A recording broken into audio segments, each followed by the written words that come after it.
Halo teman-temanku semuanya, apa kabar teman-teman? Semoga teman-teman sehat hari ini ya.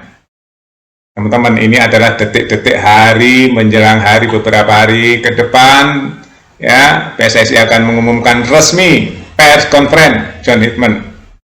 Ya, di balik itu semua pertanyaan-pertanyaan banyak yang muncul ya. Kenapa John Hitman tertarik melatih timnas Indonesia? Pasti ya memiliki sudut pandang tersendiri. Kenapa dia menerima tawaran PSSI untuk melatih timnas Indonesia? Saya mau buka beberapa berita dari luar negeri teman-teman ya. Salah satunya dari media di Kanada. Ya, kenapa Hitman memilih Indonesia? Ya, salah satunya memang antusiasme supporter timnas Indonesia dan antusiasme rakyat Indonesia terhadap target-target timnasnya ya, target-target timnas Indonesia yang sudah ditetapkan oleh PSSI itu ya. Jadi John Hitman merasa cocok dengan target PSSI terhadap timnas Indonesia. Itu ya, memiliki tantangan tersendiri ya. Selain itu pasti dia berhitung. Nanti saya jelaskan teman-teman ya. Dia berhitung tentang Indonesia. Indonesia itu teman-teman seperti pisau bermata dua ya, yang kalau penggunaannya tepat ya akan luar biasa. Tapi kalau salah ya akan luar biasa juga. Karena netizen Indonesia itu ya seperti pisau bermata dua juga teman-teman. Kalau berhasil luar biasa puji, ya pujiannya luar biasa, apresiasinya luar biasa. Tapi kalau gagal, serangannya juga luar biasa. Ya, itulah Indonesiaku ya. Oke ya, salah satunya memang Hitman melihatnya dari antusiasme pendukung timnas Indonesia yang tinggi sekali ya. Yang kedua tentang target PSSI terhadap timnas Indonesia untuk masuk Piala Dunia. Yang ketiga, postur Indonesia itu mirip dengan Kanada. Banyak talenta-talenta muda, banyak talenta-talenta yang bagus, kata John Hitman saat diwawancara di Kanada, di media Kanada ya teman-teman. Nah, menurut saya mau melihatnya dari sudut pandang ya namanya profesional pasti ya cuan ya teman-teman. Profesional, dunia profesional itu cuan. Selain passion ya, passion dan cuan itu harus digabungkan hari ini. Di Indonesia teman-teman, tantangannya yang saya bilang tadi, kalau John Hitman berhasil melatih timnas Indonesia, minimal itu menyamai Sintayong.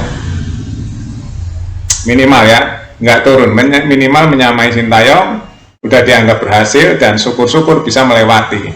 Syukur-syukur bisa membawa timnas Indonesia masuk Piala Dunia. Wah, itu akan luar biasa euforianya, penghargaannya, apresiasi dari rakyat Indonesia ya. Pasti luar biasa. Itu tantangan. Tantangan buat John Hitman ke depan ya, pembuktian. Kalau memang John Hitman bisa melewati Sintayong ya, di Piala Asia juga bisa syukur-syukur juara ya di Piala Asia atau masuk final gitu ya. Wah, itu karena sayang sekali ya, John Hitman itu nggak melatih timnas U23 di Piala Asia 2026 karena memang gagal. Timnas U23 kan kemarin di fase grup gagal ya teman-teman, di bawah Van der Boek. Gagal teman-teman, nggak bisa lanjut. Yang lanjut itu Korea Selatan yang masuk ke Piala Asia. Indonesia gagal. Padahal di bawah Sintayong Indonesia berhasil sampai ke semifinal, bahkan mengalahkan Korea Selatan. Itu targetnya John Hitman ya, kalau bisa menyamai rekor Sintayong minimal itu udah hebat. Hebat ya, tapi harapannya ya bisa melebihi ya teman-teman. Kita pasang target yang tinggi. Nah, gimana kalau peluangnya nanti kalau John Hitman bisa melebihi Sintayong? Ya akan banyak duit. Akan banyak duit teman-teman. Di Indonesia itu kalau berhasil melatih timnas Indonesia, iklan masuk dari mana-mana teman-teman. Pasti itu. Pasti diundang di TV-TV, main iklan, bintang iklan, dan sebagainya. Itu kan duit semua, dan duitnya nggak sedikit teman-teman. Duitnya gede sekali itu. Ya, jadi yang pasti tantangannya itu sesuai dengan hasilnya. Kalau nanti bisa meraih prestasi, saya yakin John Hitman akan viral sekali dan akan mendapatkan penghargaan yang setimpal. Ya, jadi alasannya ada 3 teman-teman. Yang pertama tadi memandangnya itu tadi ya, soal antusiasme warga Indonesia atau supporter Indonesia. Yang kedua memang memiliki tantangan tersendiri ya. Nah, materinya juga sama dengan materi Kanada, katanya banyak talentanya. Ya kita tunggu aja ya, semoga Indonesia bisa bangkit semuanya, timnas senior, timnas U23, karena ini tanggung jawab John Edmund langsung ya teman-teman.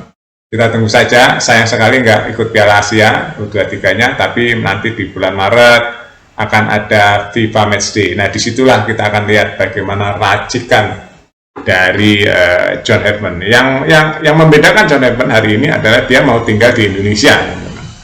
Ya, mau tinggal di Indonesia ini menyenangkan karena memang dia nanti harus belajar budaya Indonesia, bagaimana sepak bola Asia Tenggara dan sebagainya. Dan juga akan ada Piala AFF juga nanti ya teman-teman, banyak yang harus ditangani. Itu aja teman-teman, terima kasih ya. Update terus berita-berita yang lain di Buat Makan TV. Sampai jumpa.